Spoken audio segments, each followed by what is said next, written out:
आपण पाहत आहात RK न्यूज, बातमी तुमची, आवाज आमचा। कोल्हापुरातून सकल मराठा समाजाच्या वतीने पुरवणार मोठी रसद। मुंबईतील आंदोलनाला सर्वपरीने पाठबळ देणार, बैठकीत निर्धार। संघर्ष योद्धा मनोज जरांगे पाटील मुंबई येथे आमरण उपोषणाला आझाद मैदानावर बसले आहेत। मराठा समाजाचा प्रचंड झंझावात आंदोलनस्थळी असून आंदोलकांना प्राथमिक सुविधा देणे राज्य सरकारची व प्रशासनाची जबाबदारी असताना देखील कोणत्याही सुविधा न देता आंदोलकांची कोंडी करण्याचा प्रयत्न जाणीवपूर्वक केला जात आहे। आंदोलनाच्या पहिल्याच दिवसापासून परिसरातील हॉटेल, दुकाने बंद करून अन्न पाणी मिळू नये अशी व्यवस्था केली आहे।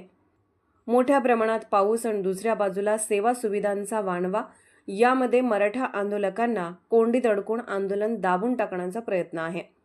हजारो गाड्यांना पार्किंगचे योग्य मार्गदर्शन न करता वाहनधारकांनी प्रचंड यातायात करून वाहने चुकीच्या मार्गाने वळवून आंदोलक आझाद मैदान येथे न पोचतील असा प्रयत्न केला आहे। मराठा सेवकांचे प्रचंड हाल करून त्यांना मुंबई सोडून जाण्याविषयी प्रयत्न प्रशासन करत आहे।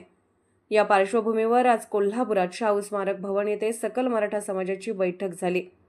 त्यामध्ये कोल्हापुरातून मोठ्या प्रमाणात रसद पुरवण्याचा प्रयत्न करणार असल्याचे सांगण्यात आले, जेणेकरून आंदोलक शेवटच्या टप्प्यापर्यंत मुंबई सोडणार नाहीत। जनतेच्या पाठिंब्यावर कोल्हापूर येथून किमान 1 ट्रक जीवनावश्यक वस्तू येत्या 2 दिवसात पाठवायचे नियोजन करण्याचे ठरले। याचबरोबर आझाद मैदानाची परवानगी मुदत देण्याचा घोळ न घालता संपूर्ण कालावधीसाठी परवानगी द्यावी। प्रशासनाने आझाद मैदान परिसरात अन्न, पाणी व राहण्यासाठी प्राथमिक शाळा तातडीने उपलब्ध करून द्याव्यात, अशी ही मागणी सरकारकडे करण्यात आली आहे।